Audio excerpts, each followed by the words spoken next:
Welcome to Creative Cooking. Today we're going to make the tallest burger in the world. But we're going to get on with the seasoning mix for our ground beef. That's 1/2 teaspoon each of salt, black pepper, garlic powder, and onion powder. You could also use a Montreal steak seasoning or your favorite hamburger seasoning mix. Okay, now let's talk about the hamburger. This is an 80-20 hamburger. That's 20% fat. It's not the one I like, but I haven't been able to find the 85-15, which is my preferred ratio.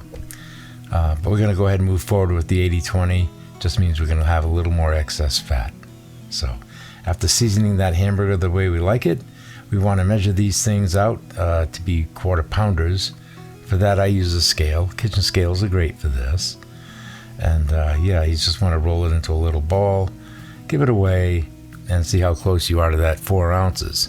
So I was a little off, but not too bad, huh? And one more little piece comes out, and yes, we're right there, 4 ounces. What a world. Okay, I'm gonna mash that down. You know how to make a hamburger, right? You can either use a hamburger press or do it by hand, but that's about the size you want.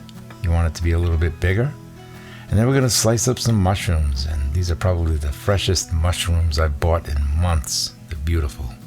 And the buns, these are like an everything bagel seasoning on top. They're fabulous. Try to use quality hamburger buns when you do this. It makes a big difference.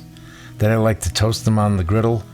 Not so much to heat them up because they're very fresh, but what I'm looking for is that nice crispy edge that you get when you grill them, or even on the grill.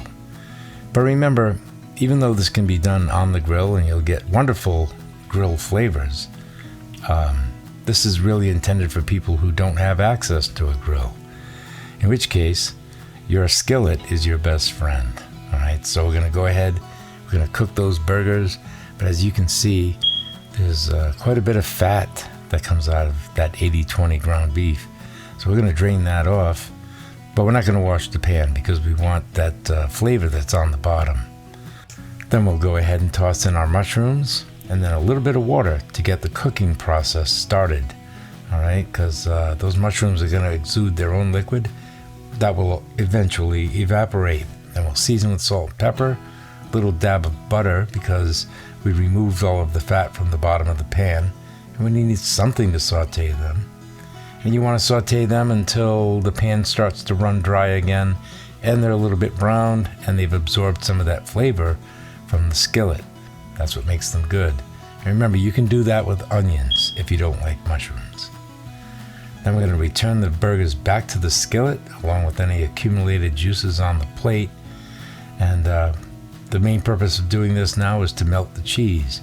And this is a method, so I just wanted to share this with you.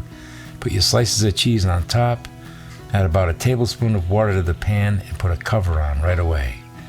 And it takes exactly 18 seconds for that cheese to melt, and some moisture is returned back to your burgers.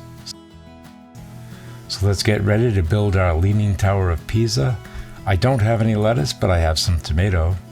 And I also have blue cheese dressing, but you could use ranch dressing or an aioli, or just mayo would be good. And we'll go ahead and build this ridiculously tall hamburger. You can't get your mouth around it, but it sure looks good on camera, and it tastes much better than it looks. So I hope you give it a try, and I hope you come back each week for more great videos made for people who like to cook. Until then, ciao.